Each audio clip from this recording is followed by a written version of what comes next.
Hello and welcome back to Tech Talk. I'm Graham Hughes. Today we're going to be talking about probably the last thing you think about when you assemble a new computer, and that is your connection from your computer to your monitor. Now typically that's done through a cable, and today we're going to be talking about HDMI cables because a lot's changed in the HDMI world. There's a few things you should probably know about HDMI in particular, cables in general, that may help you on your next computer build. So to give you a little bit of a story of how I came to be making this video, I put together a home theater PC myself just recently. I'll put the link to the video here. Feel free to check that out. We talk about the InWin CK709 case. We take a look at the build. But something interesting happened when I was finished that build. I put this nice new home theater PC into my TV stand, and I did what a lot of people do. I went rummaging around in my box full of cables, and I pulled out an HDMI cable to use to connect that home theater PC to my TV. Now, if you're like me and you've been working with computers for a while, you've probably got a box like I do. It's full of all different kinds of cables. You've got HDMI cables, you got DisplayPort cables, you got adapters, stuff for USB. And you tend to forget how much time has gone by when you have these cables just kicking around, and then you go back to your box to fetch one for a new project. And sometimes it doesn't work out so well, and that's exactly what happened to me. So the cable that I first grabbed out of my box was this one here. Now this is a cable, it's marked high-speed HDMI with Ethernet. I bought it off of Amazon a few years ago. It's a pretty heavy cable with a thick jacket. It's not very flexible. It was a bit of work to get it to fit in my TV stand and route it to my computer. But nevertheless, I thought this will be just a perfectly adequate cable for what I want to do. So I hooked my home theater PC up to my TV. It's a 4K TV running at 60 Hertz. And the thing I always do is I always make sure when I've got a new project like this that it's going to do exactly what I want it to do right out of the gate. So the first thing I did was I went to YouTube. I found a 4K 60 video to watch. I spooled it up and started watching. And everything was great. Nice and smooth, no jerkiness. It was wonderful. For about the first 3 or 4 minutes. After that, I got a very brief black screen, only about half a second. So I had this nice image, went black for half a second, went back to my video. And as I kept watching, it kept doing that. Every 3 to 6 minutes, it would go black and then come back. Just very briefly. So given that home theater PC was built with an AMD APU, so I was already using a Ryzen APU, it's got the integrated graphics, it was doubtful that it would be a problem with the chip. It was on a motherboard and memory I've been using for years, so it's doubtful that any of that would be affecting it. So at the end of the day, I thought about it, and it had to be the cable. So I took this cable off, and I went downstairs to my box, and I grabbed another cable. And that's this HDMI cable. Now this one I bought years ago, probably off of Amazon again. It's got no markings on it. It just says HDMI on the ends. And I've always been a little bit skeptical of it because it's such a thin little cable. And I have no idea from when I bought it what version of HDMI it supports or what category of cable it is, but I plugged it in anyway and I thought, oh, it's probably going to be good enough. It was interesting, the intermittent black screen went away, but the problem I had now is it took forever for that video to start playing. I had the little roundy round swirling around, waiting. It started to play, it would play for a few seconds, then it would freeze, and I'd get the little swirl again. It would play a few seconds, freeze, get the little swirl again. So clearly, it occurred to me this cable doesn't have the bandwidth, the capacity to run that 4K 60 video that I want it to run. So that kind of got me thinking about my HDMI cables and how old they are and how many I've got. And I thought, maybe it's time to take a look again at the HDMI standard, where the cabling is at today, and maybe these things need to be replaced because maybe I've just been keeping my stuff around too long. So that led me to do some research. I watched a whole lot of videos, was at a whole lot of websites, took in all the information I could about HDMI and the standards. I'd like to share that with you today. And I want to do this in a very simple format, so that if you're thinking about replacing your HDMI cables, you need to buy a new one, or if you're having issues with your display, maybe you'll be able to get some value out of that and getting some better cables yourself.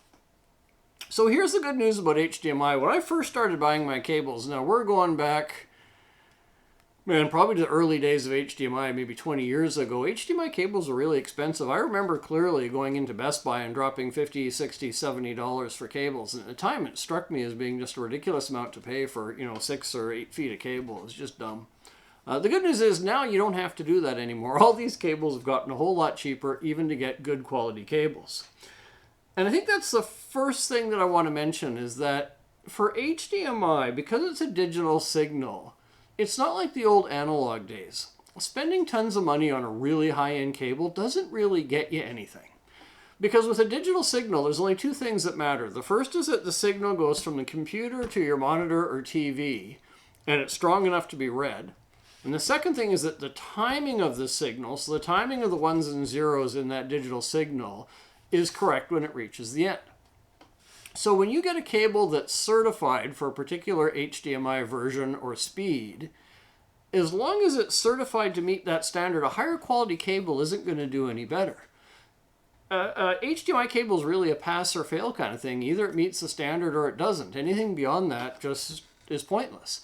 And when an HDMI cable does fail, it's going to be very obvious. Either you're going to get no picture at all, or as in my case, you're going to get intermittent no picture, or you're going to have a whole lot of snow on the screen, just white fuzz, or you're going to have real problems with the color, like the hue's right off, there's no color at all. It'll be really obvious. It's not like if you buy a poor quality HDMI cable, you're going to get a nice picture, but if you'd spent, $30 more, you could have got a really nice picture. It just doesn't work that way. Either the picture is whole and complete and intact in the way it's supposed to be, or it's not. So that's number one. Don't pay a fortune for cables thinking that you're going to have a whole lot better image. A much less expensive cable that meets the specification that you're looking for is going to do just as good a job. So that kind of brings up the question then, what specification do you need? So we're going to look at this HDMI chart. We're going to see how much things have changed over time. And we're going to kind of ignore the two lines that say high speed with Ethernet, because the Ethernet functionality in HDMI cables really isn't used these days. It's kind of died, that whole thing. The only thing it's used for is for what's called ARC, or audio return channel. So you can hook your TV or you can hook a monitor up to a sound bar or up to a stereo system using HDMI with Ethernet, but that's not something a whole lot of people do. If you're interested in it, that's a whole separate topic. You can look it up. What we're really focusing on here is the transmission of your video signal from your computer to your monitor via HDMI. So let's take a look at how this has progressed. When we look at the first line on that chart, the first category is a Category 1 HDMI cable, which supported HDMI versions 1 through 1.2. And those are at 4.95 gigabits per second. So that seems like a lot of data, and back in the day it was, but when you look at it, it only supports 1080 interlaced or 720p display. Now 720p, that's not a whole lot anymore. I mean, that was considered high definition back in the day, but that was a long time ago. So let's look at the next category. The next category is high speed, which is Category 2, and that supported HDMI versions 1.3 and 1.4. And you can see that the transmission rate here pretty much doubles. It's now 10.2 gigabits per second as opposed to 4.95. Now you're looking at supporting 1080p video at 120 hertz, or 4K at 30 hertz. So that's a big jump up from the 720p capability of the Category 1 cables. The last category we have is Category 3 cables, and there's two different types. There's the HDMI 2.0 supported cables, and they support transfer rates of 18 gigabits per second. Now, with that, you're looking at 4K 60. So on my home theater PC, that's what I need, is a Category 3 HDMI cable that supports HDMI 2.0. The next one up is still a Category 3 cable, but it supports HDMI 2.1, and now you're looking at 48 gigabits per second. So what is that? That's like, it's 10 times what the original Category 1 cable supported. So that's an 8K display at 60 hertz, or a 4K display at 120 hertz. That is an awful lot of data. So looking at that chart then, we can really see how HDMI has come a long, long way over the years. And it's important that you have a cable that meets your needs. If you're like me, you're expecting a 4K 60 display to be functional and to watch 4K 60 video, then you're going to need that HDMI 2.0 compatible cable. If you've got a new 8K display, or you're looking for more than 4K 60, you're going to need that HDMI 2.1. So hauling that old cable out of your box is a really good chance it's not going to meet those specifications and it's not going to meet your needs. Now, if you're like me and you've got all these old cables kicking around, you've decided it's time to replace your HDMI cables, how do you go about shopping for them? Well, there is a number of things to look out for. And the first one that I would recommend is look for a certification mark. So I just bought these cables. These are Stauchi cables. It's a 6.5 foot HDMI 2.1 set of cables. There was 2 of them in here. And on the back, if you look, there is a certification mark from HDMI.org.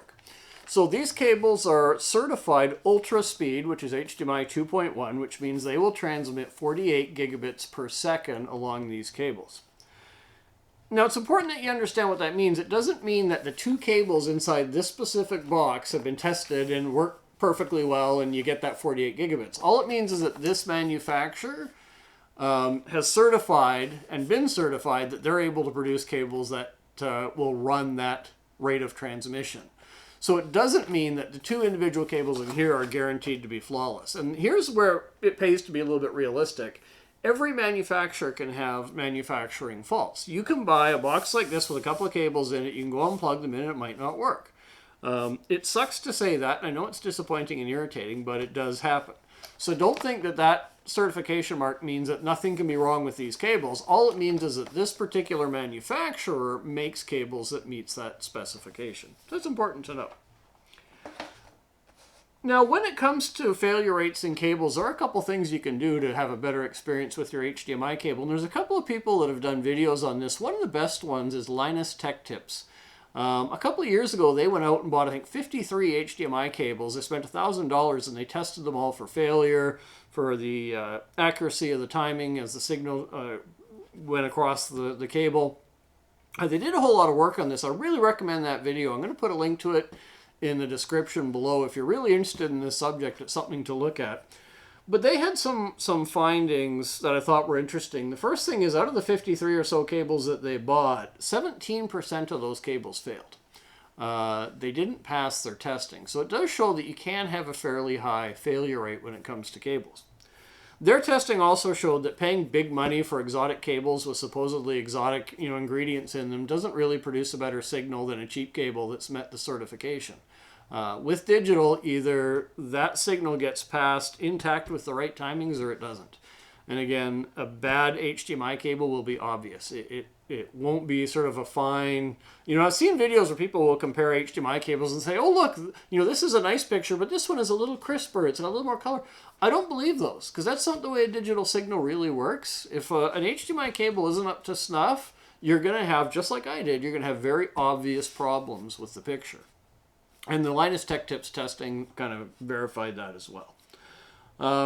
So really, when you're looking at cables, what you should expect to pay, and this has been the advice I've heard a number of times, is about $1 US per foot. I paid my cables that I bought, this is the ad for them right here. This is in Canadian dollars. So it's Stauchi certified HDMI 2.1 cables, 2-pack, 6.5 feet each. They're $15. So in American money, that's like $12. That's pretty much on that, $1 per foot US standard. So you don't have to pay a fortune for decent cables. But there is something that you do have to think about, and that is if you don't want to have cable failures, and every testing I've seen, including the Linus Tech Tips testing, verifies that if you don't want to have issues, if you don't want to have failures, if you don't want to have problems, don't buy a longer cable than you need. Because what they see in the testing, and Linus Tech Tips sort of verified that, is that if you buy cables up to about 6 or even 9 feet, the chances of having a failure is pretty small. It's the cables that are over 10 feet, and particularly 15 feet and more, that really start to show up with issues. So the shorter the cable, the better it is. So if you've got the opportunity, if all you need is a 5 foot, like if you've got a 5 foot stretch between your computer and your monitor, your TV, shot for a cable that's as close to that as possible. Don't think, oh, well, a 6 foot cable and a 12 foot cable are the same price, so I'm going to go and get the longer one because that's a better deal, and who knows, I might need it later. That longer cable has a better chance of not meeting your needs than a 6 foot cable. So keeping the cables as short as can be is a great way to prevent failures and errors and to get that better transmission across the HDMI cable. Now, what if you absolutely do have to have that longer stretch? Well, it's interesting. The older HDMI standards, the HDMI, 1 to 1.2, 1.3, 1.4, you could send a signal across a much longer distance and have it intact and readable at the end. And that's because what determines the length of cable you can use is really the amount of data being shoved across it. The more data that's flowing across that line, the faster it has to go, the shorter the cable needs to be, all things being equal, in order to make sure you get that transmission rate that you need to support the display. So when you look at the HDMI 2.1 standard that's pushing that 48 gigabits per second across the HDMI cable, the recommendation is you don't buy a passive cable, that's a passive HDMI cable, longer than 9 feet. Because you can't really send that signal across a distance greater than that reliably. So what do you do if you need that longer cable? Well, there are a couple of solutions. The first one is something like this here. This is an Amazon ad for a monoprice, ultra high speed, active HDMI cable. So what an active cable does, it has a chip in the ends, and it uses a bit of power from the HDMI port to amplify the signal going down the cable. So it basically ends up forcing that signal further down the cable because it's been amplified by that chip. That's one solution. As you can see, you're looking at a 50-foot cable here. It's $100. So it's more expensive, obviously, than a regular HDMI cable, but not disastrously so. An even better solution for longer distances might be something like this. This is a fiber optic HDMI cable. So you see the ends are a little bit bigger because it's taking that copper HDMI connection, converting it to an optical signal and sending it down a fiber optic line to the other end. And so, of course, through fiber optic, there's no loss of the signal across that distance. So this is an even cheaper option. It's $57. Again, it's HDMI 2.1 compatible, 48 gigabits per second. And again, it's a 50-footer. And from what I understand, at HDMI 2.1, these optical cables can go as long as 300 feet and still transmit that signal accurately. Now, that's what I've read. I haven't tried that out myself, but that's my understanding.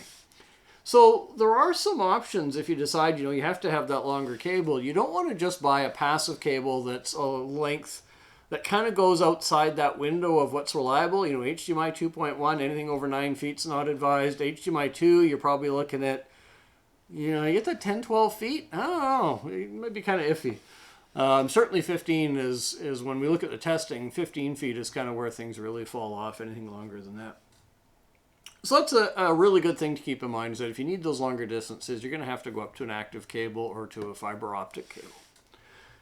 So what did I end up doing? Well, as I mentioned, I bought these Stouchy cables, 6.5-foot cables, because that's all I need. $15 for 2 of them. And I've just decided that for me, I'm going to throw out all my old HDMI stuff. Because, first of all, I've got cables that obviously don't meet the current standard for the kind of viewing I do. Second of all, I've got cables that obviously aren't working anymore. And it could be, I might have bought it like this. This might have been a failure from the manufacturer, but also could just be that it's been old and it's bent back and forth and it's given way somewhere. But at the end of the day, I'm sticking to that HDMI 2.1 standard. And the reason why is a couple of things. First of all, when I buy these cables, I know at HDMI 2.1, because it can still support an 8K display, I'm kind of giving myself some room to grow. 4K is kind of the big thing now. 4K 60 is what your TV's at. Gaming is just starting to go into 4K. It will become more widely used. So those cables will last a good long time. But the second more important thing is that if I get HDMI 2.0 cables, my 4K displays, if I want to use them at 4K 60, they're bumping right up against the rated capacity of those cables.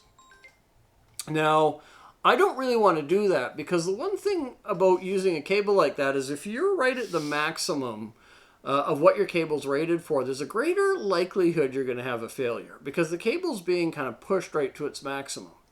Now, by having those HDMI 2.1 cables, they're 48 gigabits per second capacity. I'm only going to use about 18 gigabits per second. So I know there's a lot of headroom there. I'm not really pushing that cable right to its maximum rated capacity. So the chances of me having issues, I think personally, is going to be even less. And the reality of it is, an HDMI 2.1 cable, it doesn't cost you any more than HDMI 2.0. So why not? The other thing I did, I don't like these hard rubber casings on my cables. So my new cables, these Stouchy ones, they have a fabric sheath on them. And I've found over the years that these fabric sheaths are so much more flexible And you can see this isn't a huge fat cable either, which is great. But the fabric sheathing on these cables is so much more flexible and it's so much easier to work with, particularly if you're in kind of enclosed space. My home theater PC was stuffed inside my TV stand, and it has to kind of, there's a tight bend where it comes out of the back of the home theater PC, goes up to the back of the TV stand, out a hole, and up to the TV, you know, hidden in the legs and all that. So because this is snaking around a lot, these are quite a thin cable, and then you've got this nice fabric outer covering on it, which allows it to bend quite nicely. When you're routing these things, even though they're quite flexible and the cable's not huge, you don't want to make really sharp bends because you can damage the connectors inside. So it's important just to keep a nice gradual bend, nothing too sharp, nothing too crazy, and you'll feel it if you're bending it and it's giving you resistance, you're probably bending it too much. But I think these Stauchi cables are great. They did a great job. I haven't had any issues with them now that I've got them. So that's kind of the recommendation that I'd have is, you know, one last time, if you're like me, you got that box full of old cables, maybe it's time to let it go. They're probably not doing you any good. They might be doing you some harm. Certainly they may not work for your next project. Spend the $1 a foot it's going to cost to get new cables. You may well be glad you did. I hope you found that video helpful. Again, I'm Graham Hughes here at Tech Talk. Feel free to reach out to me on my website, techtalk.net, or in the comments down below. And don't forget to hit that like and subscribe button.